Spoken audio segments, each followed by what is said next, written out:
हे guys welcome to my mini vlog episode 6।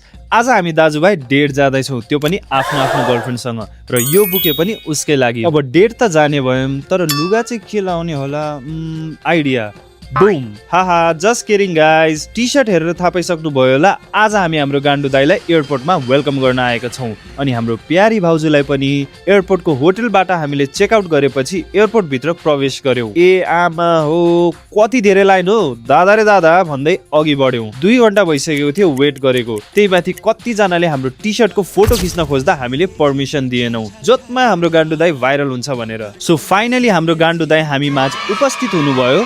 वर्षौं पछि देख्दा एकदमै खुसी लाग्यो। र अर्को गाण्डु दाइले जुरुक्क बोकेर त्यसपछि हामीले खाना खान थाल्यौं र हाम्रो भाउजूले क्युट पोज दिनुभयो। अनि यहाँ हाम्रो गाण्डु दाइलाई खाना रुचेन रे।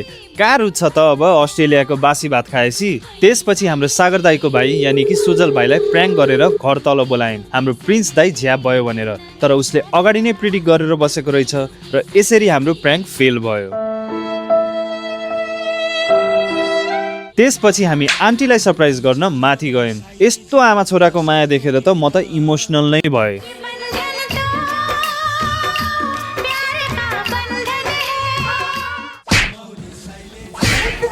र धेरै पछि आमाको हातको लाफा भेट्दा दाइ बी लाइक गजब बेइज्जती है।